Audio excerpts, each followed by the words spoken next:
Hello મિત્રો, આજના વિડીયોમાં દરેકનું સ્વાગત છે. આજે મંગળવારે આ વિડીયો બનાવી રહ્યો છું ત્યારે બજાર લગભગ પૂરું થઈ ગયેલ છે. આજે સતત ત્રીજે દિવસે નિફ્ટીમાં ઘટાડો જોવા મળેલ છે. આજનો ઘટાડો ઘણો વધારે હતો, લગભગ 170-75 પોઈન્ટ ડાઉન ક્લોઝિંગ આવશે. 25,000ની આજુબાજુ સુધી જઈ અને ફરીથી 24,500 સુધી નિફ્ટી આવી ગયેલ છે. પણ આ આમ જોવા જઈએ તો અપેક્ષિત જ હતું. આપણે આગળ બજારની કોઈ પણ ચર્ચા કરીએ અથવા કોઈ પણ સ્ટોકની ચર્ચા કરીએ પહેલા ડિસ્ક્લેમર જે છે એ બરાબર જોઈ લેવું. તો બજાર માટેની વાત કરીએ તો બજારની ચાલ જે છે એ આમ તો આવી જ રીતની રહેશે. લગભગ 24,250 સારો એવો સપોર્ટ છે, 24,400ની આજુબાજુ સપોર્ટ છે અને ઉપર 24,800નો એક રેઝિસ્ટન્સ છે, પછી 25,000 ઉપર એક રેઝિસ્ટન્સ છે. એટલે આ રેન્જની અંદર બજાર જે છે એ ટ્રેડિંગ કરશે અને કન્સોલિડેટ કરશે એવું લાગે છે. ઘણા સમયથી આ જ ચાલી રહ્યું છે. ઉપરનો બ્રેકઆઉટ આપવા માટેની તૈયારી હતી અને એવું લાગતું હતું, કારણ કે એફઆઈઆઈનો પણ થોડોક સપોર્ટ હતો, પણ તેમ છતાં એટલી બધી પોઝિટિવિટી રહી નથી. કારણોમાં જોવા જઈએ તો ઘણા બધા કારણો છે અને આમ જોવા જઈએ તો એકેય કારણ કંઈ ખાસ એવું નેગેટિવ એટલું મોટું પણ નથી. પણ બજાર હંમેશા ડિમાન્ડ સપ્લાય ઉપરથી અને સેન્ટિમેન્ટ ઉપરથી ચાલતું હોય છે, એટલા માટે. પણ ઘટાડાથી એટલું ચિંતા કરવાની જરૂર નથી. અને ઘટાડો એવો પણ નથી કે આપણે જે કહેવાય કે આપણી પાસે જે ફંડ હોય એનું સારું એવું એલોકેશન કરી અને આપણું રોકાણ વધારી દઈએ અથવા તો વધારે પડતું રોકાણની શરૂઆત કરી દઈએ. હજી એટલું બધું પણ ઘટ્યું નથી. પણ તેમ છતાંય તે તમે જો લગભગ હવે તમારી પાસેનું ફંડને 2 કે 3 પાર્ટમાં ડિવાઈડ કરી શકતા હોય તો એ 3 ભાગમાંથી ત્રીજો ભાગ અત્યારે થોડુંક એમાંથી રોકાણ સારી એવી સ્ક્રિપ્ટમાં જો સ્કોપ હોય તો કરી શકાય. સામે પક્ષે અત્યારે ભલે નિફ્ટી 24,500ની આજુબાજુ છે, પણ ઘણી એવી સ્ક્રિપ્ટ હશે કે જેમાં અત્યારે હવે કદાચ તમે પ્રોફિટ બુક કરશો અથવા તો પર્સનલી હું જે સ્ટ્રેટેજીથી ચાલુ છું એ રીતે બની શકે. જેમ કે બીઈએલમાં વાત કરી હતી કે બીઈએલમાં 380-90ની આજુબાજુમાં પ્રોફિટ બુક કરવા માટેની વાત છે. ભલે 450 થશે, 500 થશે, 550 થવાનો છે, મને પણ ખાતરી છે. એટલો એ મજબૂત અને પ્રમાણમાં સારું કામ કરતો સ્ટોક છે. પણ તેમ છતાં આપણે જો એમાંથી હોલ્ડિંગ ઓછું નહીં કરીએ તો કાલ સવારે કોઈ એવો સ્ટોક આપણા ધ્યાનમાં આવે કે જેની વેલ્યુએશન પ્રમાણે એ બજારની સાથે ઘણો કરેક્ટ થયેલો હોય, અથવા તો માની લો કે બીએલ પણ કરેક્શનમાં આપણને કદાચ મળી શકે છે, પછી તો બજાર છે, કદાચ એવું પણ બને કે અહીંયાથી પછી એ ભાવ ક્યારેય ન મળે. એટલે જ આપણે 70-75% જેવું હોલ્ડિંગ ઓછું થવાની વાત કરી હતી. એવી જ રીતે આપણે વિડીયોમાં એક સ્ટોકની ચર્ચા કરી હતી, જિલેટ કરીને. કન્ઝ્યુમર સ્ટોકની જ્યારે ચર્ચા કરી ત્યારે જિલેટની આપણે બહુ વિગતેથી ચર્ચા કરી હતી. તો એમાં તો જો કે મારું હોલ્ડિંગ પ્રમાણમાં ખૂબ ઓછું હતું, તેમ છતાં પણ હવે લગભગ 9,000 ઉપર અને 10,000 સુધી તો આસાનીથી જાય એવું લાગે છે પરિણામ અને બાકીની વસ્તુઓ જોતા. તો 10,000થી ઉપરનો જે ભાવ આવશે જિલેટમાં અથવા કોઈ સમાચાર આવે કંપનીમાંથી, ત્યારે એ પ્રોફિટ બુકિંગ માટેનો ટાઈમ કહેવાય, અથવા તો થોડું ઘણું હોલ્ડિંગ ઓછું કરવાનો ટાઈમ કહેવાય. પણ જિલેટ તો જો કે એવો સ્ટોક છે કે જે તમે તમારા પોર્ટફોલિયોમાં કાયમ માટે રાખી શકો છો.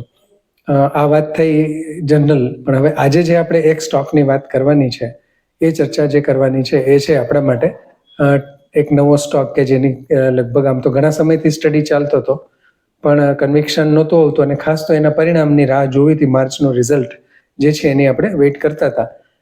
એ કંપનીનું નામ છે ટ્રાન્સરેલ લાઇટિંગ કરીને. નવી આઈપીઓ આવેલી કંપની છે. હમણાં જ હજી 2024માં જ એનો આઈપીઓ આવેલો છે. આઈપીઓ આવ્યા પછી લગભગ 700થી આજુબાજુમાં ઉપર ગયેલો, નીચે 350 સુધીનો પણ કરેક્શનમાં ભાવ બતાવેલો. જ્યારે બજારે વચ્ચે કરેક્ટ થયેલું ત્યારે લગભગ 8,000 જેવું માર્કેટ કેપ ધરાવતી કંપની છે. પહેલા આપણે બિઝનેસની વાત કરી લઈએ તો કંપની જે છે મેઇનલી પાવર ટ્રાન્સમિશન માટેનું ઈપીસી કામ, એટલે પાવરના મોટા જે ટાવર આવે છે ઇલેક્ટ્રિક સપ્લાયના, એ બનાવવાનું, એમાં ઈપીસી કામ કરે છે, જેમાં સિવિલ કન્સ્ટ્રક્શનથી માંડી એન્જિનિયરિંગ, પ્રોક્યોરમેન્ટ, કન્સ્ટ્રક્શન 3 કામ એની અંદર આવી જાય છે. બીજો બિઝનેસ જે છે કંપનીનો રેલવેની અંદર છે. રેલવે લાઇનનું જે ઇલેક્ટ્રિફિકેશન કરવા માટેની આખી પ્રોસેસ છે એ પણ કંપની કરે છે. એ સિવાય રેલવેનું લાઇટિંગ જે છે એ બિઝનેસમાં પણ છે, અને બીજા પણ કેટલાક બિઝનેસ છે કે સેમ જે કહેવાય આ ટાઈપના. પણ મેઇનલી ઈપીસી વર્કનું પણ કામ છે અને પ્રોજેક્ટ મેનેજમેન્ટ પણ કંપની કરે છે. જૂની કંપની છે. આઈપીઓ ભલે હમણાં આવ્યો હતો, આઈપીઓને રિસ્પોન્સ સારો મળ્યો હતો, સારા ભાવે સ્ટોક લિસ્ટ થયો હતો. અત્યારે વિડીયોમાં ચર્ચા કરવાનું કારણ એ હતું કે થોડા સમય પહેલા કંપનીનો પાસે એને ઓર્ડર એને મળ્યો એવા સમાચાર હતા. એટલે ઓર્ડર બુક જે છે એ કંપનીની પ્રમાણમાં ઘણી સારી એવી છે. એની રેવન્યુ જે છે એના પ્રમાણમાં ઓર્ડર બુક જે છે સારી રીતે ગ્રો કરી રહી છે. બીજો ઓર્ડર હમણાં જ કંપનીનો એડ થયો હતો. માર્ચ ક્વાર્ટરની વાત કરીએ તો પરિણામ ખૂબ સારું આવ્યું છે. ગયા ક્વાર્ટરમાં જે એની રેવન્યુ 1,300 કરોડ જેવી હતી એ લગભગ 1,900 ને ઉપર કરોડ આવી છે, અને 190 કરોડની આજુબાજુનો જે પ્રોફિટ હતો એ લગભગ 220 કે 30ની આજુબાજુમાં એનો નેટ પ્રોફિટ આવ્યો છે. ક્વાર્ટરલી પ્રોફિટ કહેવાય. અને યરલી બેઝિસ ઉપર જોવા જઈએ તો ઓન એન એવરેજ કંપની 13-14% માર્જિનથી બિઝનેસ કરે છે.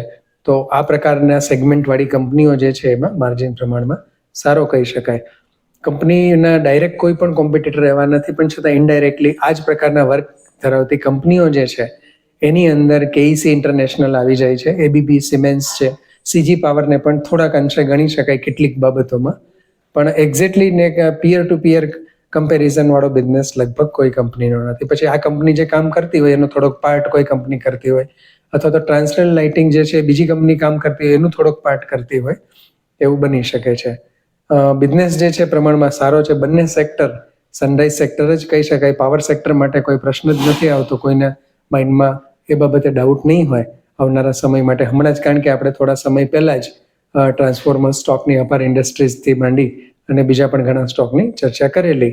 અને રેલવે માટેની વાત કરીએ તો રેલવેમાં પણ ગવર્મેન્ટના પ્લાન્સ જે છે એ પ્રમાણમાં ખૂબ સારું કેપેક્સ કરવાના છે, અને ચાલુ જ રહેશે ટ્રાન્સફોર્મેશન જે છે. એટલે આવનારા 8-10 વર્ષ સુધી કંપનીના બિઝનેસનો ગ્રોથ જે છે એ પ્રમાણમાં જોઈ શકાય છે. બિઝનેસ સારો છે, મેનેજમેન્ટ પણ કંપનીનું સારું છે. હવે કેટલાક ફાઇનાન્શિયલ્સ જોઈ લઈએ તો રિટર્ન ઓન કેપિટલ એમ્પ્લોયડ જે છે 30%ની આજુબાજુ, અને આરઓઈ જે કહેવાય રિટર્ન ઓફ ઇક્વિટી એ લગભગ 20-21%ની આજુબાજુ છે. પ્રમાણમાં સારી કહી શકાય.